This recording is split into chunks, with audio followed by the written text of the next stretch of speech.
그 지역의 목자들이 밤에 밖에서 자기 양떼를 지키더니 주의 사자가 곁에 서고 주의 영광이 그들을 두루 비춤에 크게 무서워하는지라. 천사가 이르되 무서워하지 말라.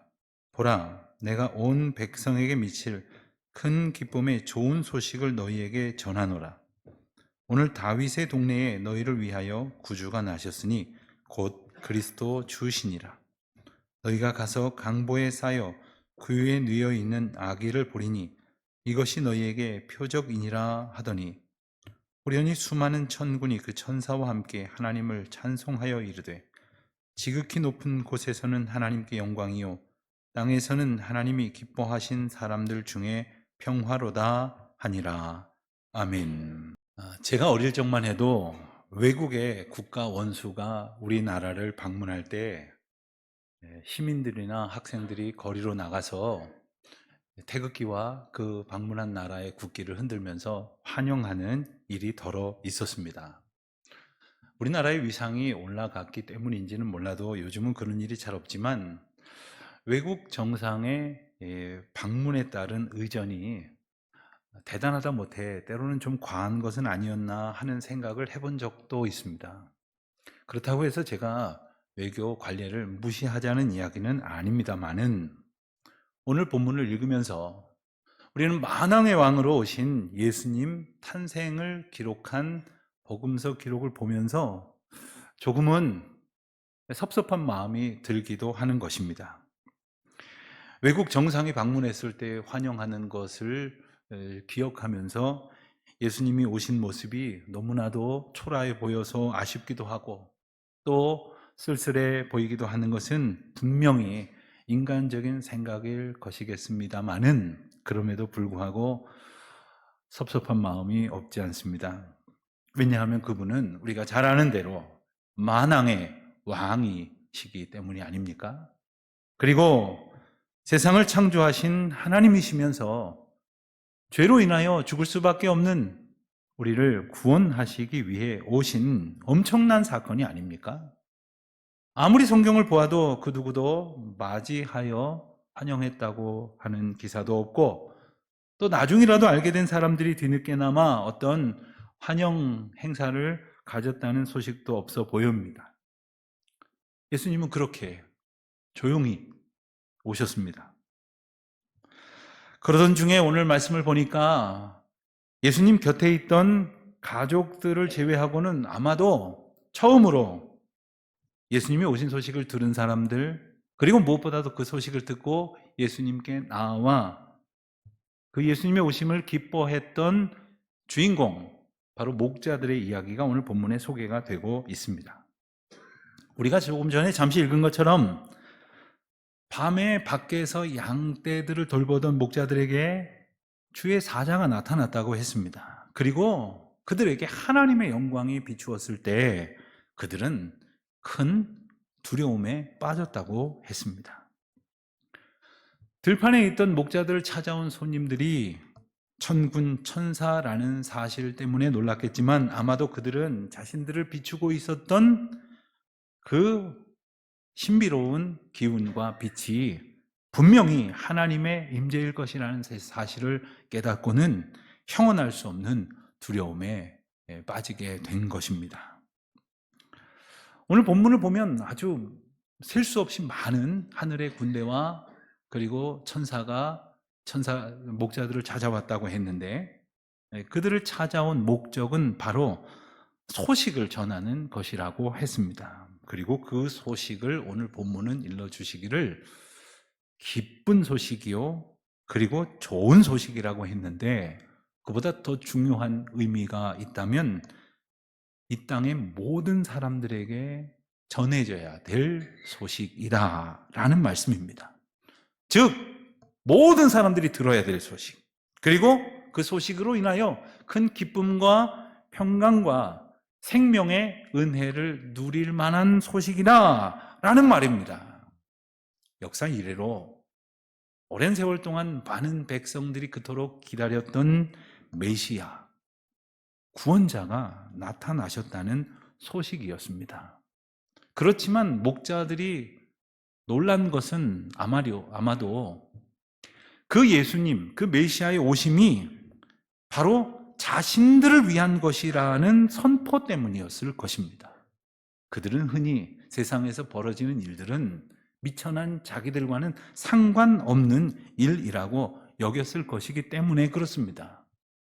여러분, 우리가 살아가는 세상 속에서 종종 아주 좋은 소식이라고, 큰 유익이 될 만한, 큰 혜택이 돌아가는 그런 소식이라고 들을 때가 있지만, 그래서 우와 하고 자세히 들여다보면 나에게는 해당이 안 되는 경우일 때가 훨씬 더 많습니다. 나만 빼고 다른 사람들에게만 이익이 돌아가는 것 같을 때는 오히려 기분도 나쁘고 괜스레 배가 아플 때도 있습니다. 그런데 오늘 본문에 등장하는 크고 기쁜 이 소식은 모든 사람들에게 해당이 되는 소식이고, 그리고 스스로도 보잘것없다고 여겼던 목자들에게, 바로 그들 자신에게 주시는 놀라운 소식이었다는 것이죠. 그것은 바로 우리 모두를 살리시고 생명으로 인도하실 구원의 소식이었습니다. 여러분, 한번 생각을 해보십시오. 이 소식이 주어지지 않았다면, 혹 지금까지 이 구원의 소식을 우리가 듣지 못했다면 우리는 어떻게 되었을까요? 일본을 대표하는 지성인이요 기독교 사상가인 우찌무라 간조라고 하는 분은 그의 자서전에서 이렇게 고백을 합니다. 예수님이 오신 이 복된 소식이 없었다면 나는 한 줄기도 빛이 없는 어둠의 동굴 속에서 헤매다가 영원히 추락하고 있었을 것이다. 이렇게 표현을 했습니다. 여러분, 꽝 하고 떨어진 게 아니라 계속해서 추락하고 있다고 상상을 해보십시오. 얼마나 무섭겠습니까? 우리가 만일 이 구원의 복된 소식을 듣지 못했다고 한다면 우리도 여전히 어두움 속에서 죄의 종 노릇하고 있었을 것이고, 도무지 끝이 보이지 아니하는 형벌과 멸망 속에서 계속되는 고통을 겪고 있었을 것입니다. 여러분, 복된 소식을 듣는 것은 너무나 중요합니다. 그것은 생명을 온전케 하는 소식이기 때문에 그렇습니다. 1974년 필리핀의 한 작은 섬에서 오노다 히로라고 하는 이름의 일본 군인이 발견이 되었습니다. 이 사람은 2차 대전 당시에 22살의 젊은 나이로 필리핀의 한 섬에 배속이 되어서 전쟁에 참여했던 사람입니다. 그런데 우리가 잘 아는 대로 1945년에 전쟁이 끝났지 않습니까? 그때 모든 일본 군들이 다 투항을 했는데 그가 무리와 떨어져 있는 바람에 그는 낙오가 되었고, 그리고 그는 일본 군이 망했다고 하는 사실을 믿지를 않았습니다. 전쟁이 끝났다는 소식을 제대로 듣지를 못했습니다. 그리고 이후로 이제 전쟁이 끝났으니 투항하라고 들려오는 그런 확성기의 소리나 공중에서 뿌려지는 전단도 다 자기들을 항복시키려고 하는 거짓이라고 여겼습니다. 그렇게 숨어 지내면서 그는 발견하는 민간인이나 혹은 필리핀 정찰대원을 무려 30여 명이나 살해하기까지 했습니다. 그리고는 많은 시간이 흘러서 1974년에 이르렀고 그의 옛 일본군 상관이 그 현장으로 찾아가서 그에게 투항 명령을 내림으로 그는 그제서야 실로 29년 만에 그 섬에서 나와 집으로 돌아가게 되었다는 거죠. 얼마나 기가 막힌 이야기입니까? 여러분, 생명의 소식을 듣지 못하면 생명을 얻을 수도, 생명의 은혜를 누릴 수도 없습니다. 세상의 구원자로 오신 예수 그리스도, 그분의 소식을 들은 목자들은 어떻게 했을까요? 오늘 말씀에 이어지는 15절을 보니까 목자들은 천사들을 통한 하나님의 메시지를 들었을 때에 자기들에게 주시는 말씀이 자신들을 이끄는 것임을 확신했습니다. 그리고 그 말씀이 인도하시는 대로 순종했습니다. 무엇을 어떻게 해야 할는지 어리석게 고민하는 대신에 그는 순종했습니다. 그래서 16절, 17절 말씀을 보니까 빨리 가서 마리아와 요셉과 구유에 누인 아기를 찾아서 보고 천사가 자기들에게 이 아기에 대하여 말한 것을 전했다고 했습니다. 여러분, 그들은 빨리 움직였어요. 머뭇거리지를 않았습니다. 여러분, 하나님의 말씀이 우리에게 들려졌을 때, 다시 말하면 하나님의 말씀이 우리에게 채워졌을 때 머뭇거리지 마십시오.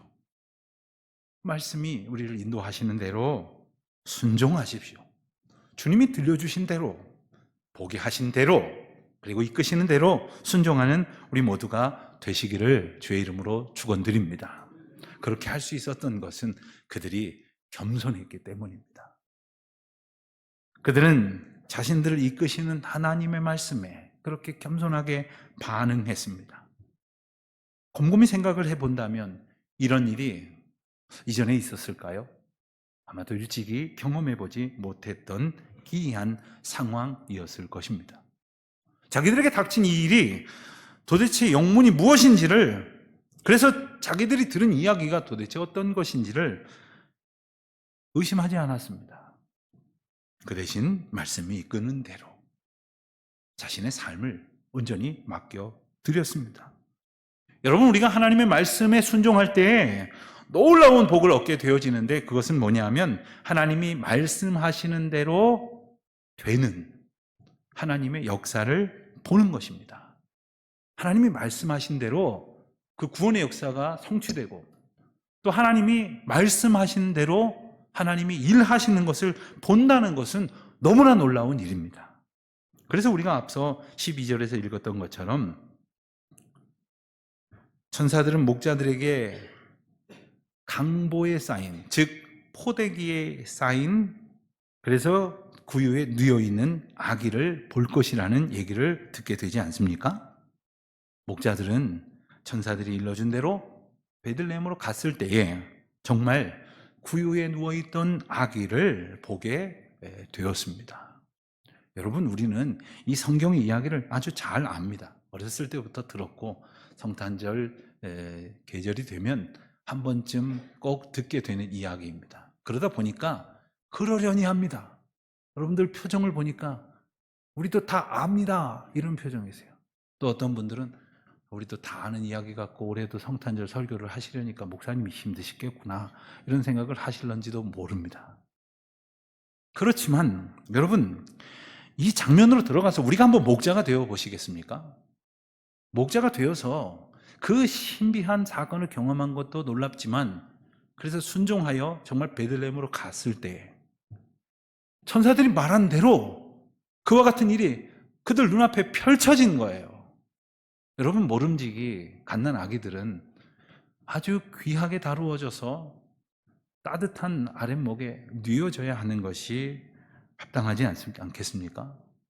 그런데 짐승의 밥그릇에 누워 있으니 그 누가 이런 일을 상상이나 할 수 있었겠습니까? 그렇지만 천사들이 일러준 그대로 그들 눈앞에 그 일은 펼쳐졌던 겁니다. 목자들은 천사에게 전해 들은 이야기를 베들레헴에 있는 사람들에게 전했습니다. 목자들의 이야기를 듣고 사람들이 또 얼마나 놀랐을까요? 그러나 그 이야기를 전해 들은 사람이 놀랐던 것보다 아마도 더 놀란 사람들은 바로 목자들이었을 것입니다.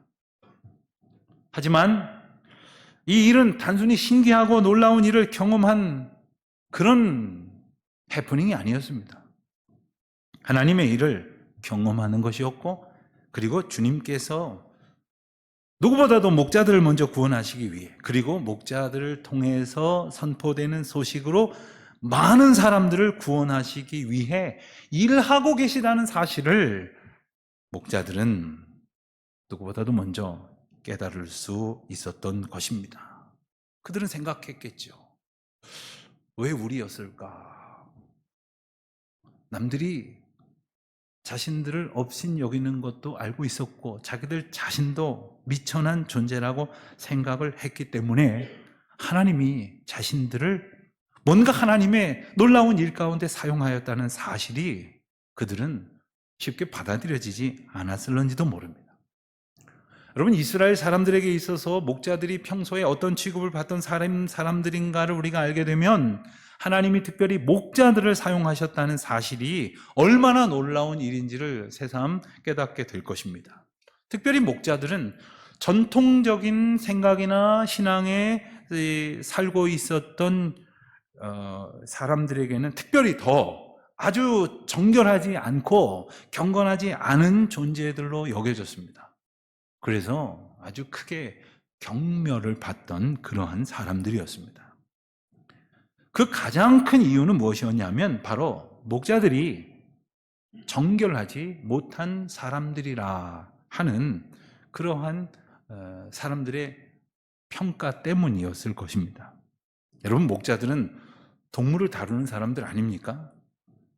때로는 동물들 중에 다치는 그런 녀석도 있고, 그리고 아주 몹시 상한 짐승도 손수 만져야 했을 것입니다. 더러는 짐승의 사체를 자기 손으로 치워야만 했을 것입니다.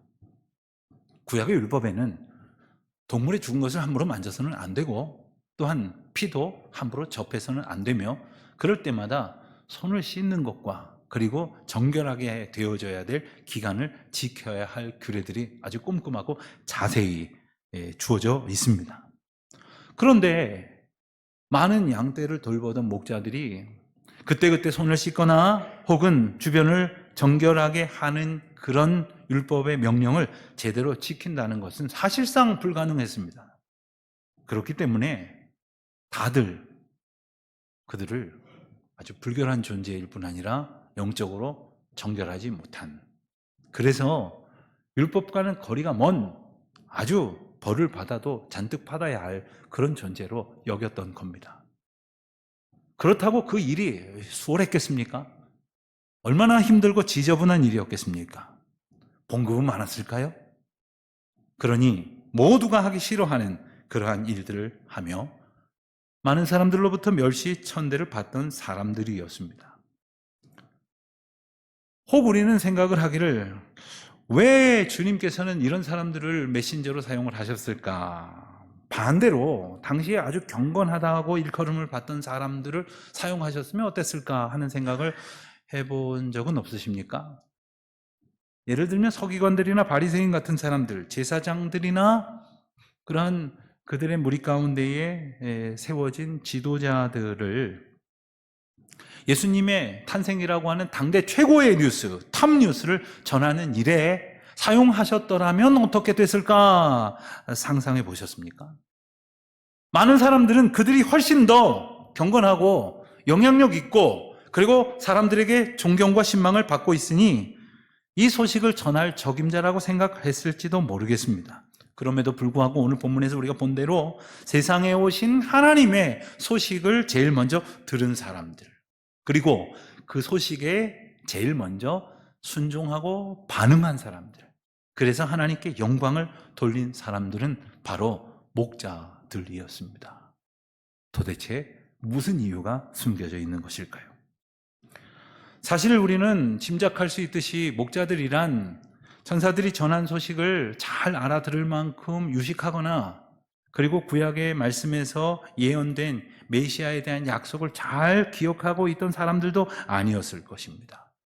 그러니 구약의 약속에 익숙하고 유대 사회에서 인정을 받던 바리새인들이나 서기관 같은 종교 지도자들이 더 적합하다는 짐작을 하는 것입니다. 만약 그들에게 나타났다면, 그들에게 천사들이 나타나서 소식을 전했다면 어떻게 됐을까요? 우리는 바리새인들이나 서기관 같은 종교 지도자들이 꽤 심하게 교만하다는 것을 잘 알고 있기 때문에 그렇지 않았을까 의심도 할 수 있을지 모르지만, 구약 말씀 미가서에 보면 메시아가 장차 유대 땅 베들레헴에서 날 것이라고 하는 예언을 그들도 알고 있었을 것이기 때문에 베들레헴으로 가기는 갔을 것 같아요.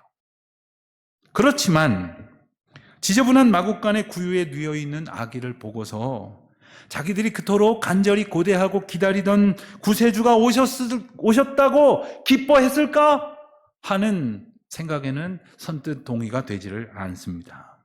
왜냐하면 그들은 세상을 통치할 만한 그 누구도 대적할 수 없는 강력한 힘과 권세를 지닌 위대한 통치자가 오심을 기대했기 때문에, 그리고 그들이야말로 그 통치자로 오신 메시아의 힘을 힘입어서 뭔가 자기들의 유익을 꾀했을 것이기 때문에 겨우 짐승들 틈에서 연약한 아기로 오신 메시아를 보고 기뻐하거나 엎드려 경배했을 리가 만무했을 것입니다. 자, 그렇다고 한 번 더 뒤집어서 본다면 단지 목자들이 종교 권력자들에 비해서 별 볼일 없는 사람이기 때문에 역시 낮고 낮은 자리로 오신 예수님을 영접했다 하는 뜻은 또 아닐 것입니다. 오늘 본문에서 우리가 분명히 봐야 할 확실하고 분명하고 중요한 사실은 목자들이 천사들이 전한 소식을 들었다는 것이고 받아들였다는 것이고 믿었다는 것이고 말씀이 이끄시는 대로 순종했다는 것입니다. 그런데 이 모든 것은 자기들의 처지와 형편 때문이 아니라, 즉 그들이 비천한 어떤 소리도 낼 수 없는 그러한 보잘것없는 존재였기 때문이 아니라 하나님이 그날 밤에 그들 가운데 우리 흔히 하는 말로 훅 들어오셨기 때문이에요. 그냥 하나님께서는 전적인 하나님의 주권을 가지고 그들의 삶에 강력하게 다가오셨고 그들 앞에 하나님의 일을 펼쳐 보이셨습니다. 그들의 계획과 의지와는 아무 상관없이 그들의 인생에 개입하셨다는 말씀입니다. 그래서 이것은 무조건적인 은혜이고 전적인 하나님의 주권이고 그리고 아무 공로 없는 목자들에게 베푸신 놀라운 사랑입니다. 저와 여러분이 믿음의 사람으로 살아가는 것도 마찬가지가 아니겠습니까? 우리 가운데 나는 내가 아는 모든 사람들보다 가장 의롭지, 가장 바르고 착하고 그리고 하나님 눈앞에 합당하게 살았지 라고 여기시는 분은 아마 계시지 않을 것입니다. 남들이 몰라서 그렇지. 나는 누구보다도 더 게으르고 완악하고 패역한, 그래서 하나님의 은혜와는 합당하지 않은 죄, 소망 없는 인생으로 살고 있었다고 고백할런지 모르지만 하나님께서는 저와 여러분의 인생 가운데에 강력하게 다가오셨기 때문에, 전적인 하나님의 주권으로 개입하셨기 때문에 목자들을 어느 날 밤 갑자기 찾아오신 것처럼 우리의 삶에 다가오셨기 때문에 우리가 믿음의 사람이 될 수 있었던 것입니다. 우리에게 아무 공로가 없었지만, 우리에게 아무 소원을 드리지 못했지만, 우리가 합당한 칭찬을 얻을 만한 아무런 의의가 없었지만 주님은 우리에게 찾아오셨던 것입니다. 물론 이 대목에서도 그러면 목자들을 찾아오시고 우리를 찾아오신 것처럼 아무리 사악하다 하여도 바리새인들이나 서기관 같은 사람들에게도 찾아가실 수 있었던 것 아니겠습니까? 그래서 그들도 굴복시키셔서 그들도 예수를 구원자로 믿을 수밖에 하실 수 있지 않았겠습니까? 하는 생각도 가능합니다. 그렇지만 오늘 본문 말씀 10절을 보면 우리 주님께서 목자들에게 천사를 보내시고 들려주신 구원의 소식 가운데에 바로 목자들을 택하신 이유, 그리고 오늘 저와 여러분을 자녀로 삼으신 이유가 담겨져 있습니다. 10절입니다. 보라, 내가 온 백성에게 미칠 큰 기쁨의 좋은 소식을 너희에게 전하노라. 먼저 우리는 이 소식이 무엇인지를 조금 더 생각해 볼 수 있기를 원합니다. 우리가 잘 아는 대로 이것은 구원의 소식입니다. 하나님께서 이미 이루셨고 그리고 장차 예수 그리스도를 통해 완성하실 그 구원의 소식은 억눌린 자를 자유케 하시고 가난한 자를 부유케 하시며 비천한 자를 높이시고 줄인 자를 먹이시는 그런 놀라운 약속이었습니다.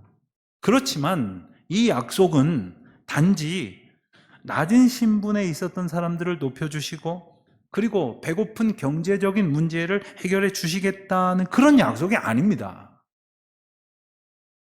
여러분, 우리는 누구나 다 뭔가 믿을 구석을 가지고 살지 않습니까? 그래서 그 믿을 구석이 있기를 바라지 않습니까?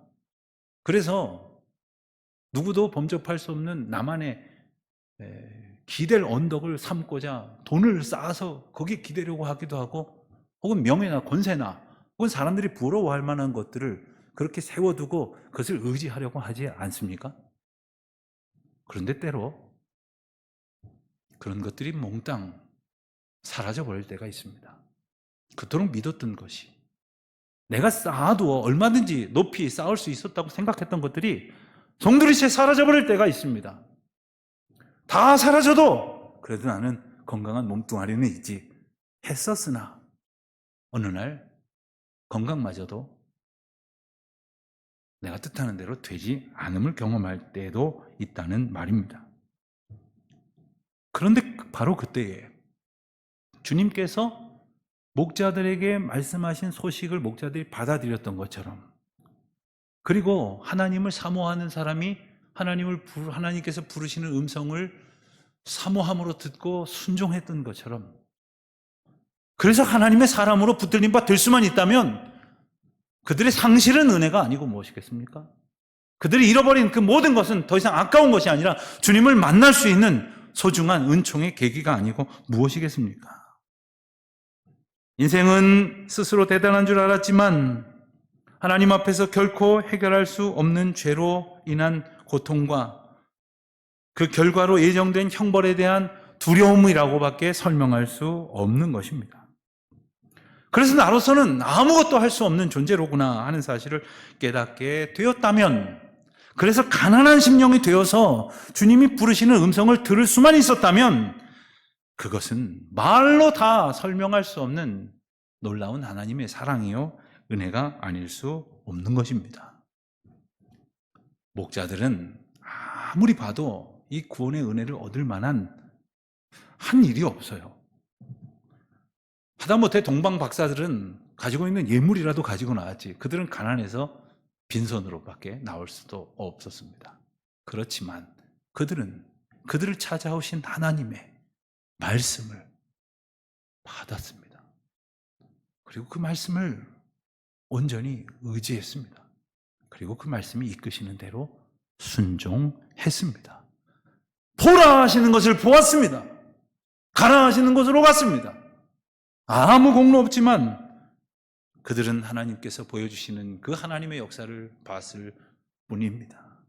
그것이 하나님께 영광이 되었다고 했습니다. 그것이 하나님께 찬송이 되었다고 오늘 본문은 우리에게 일러주십니다. 사랑하는 성도 여러분, 우리가 어떤 일을 해서 하나님께 영광을 돌려드리는 것이 아닙니다. 하나님이 내게 주신 은혜를 내게 주신 은혜로구나 감사할 때에, 내게 주신 은총임을 기뻐할 때에, 그래서 보여주시는 것을 믿음의 눈으로 보게 하심을 순종할 때에 주님은 영광을 받으시고 우리의 삶에 놀라운 역사를 이루어 주실 줄 믿습니다. 성탄은 그래서 우리에게 주신 은총이요 선물입니다. 그 선물을 얻는 그 주인공이 되시기를 축복합니다.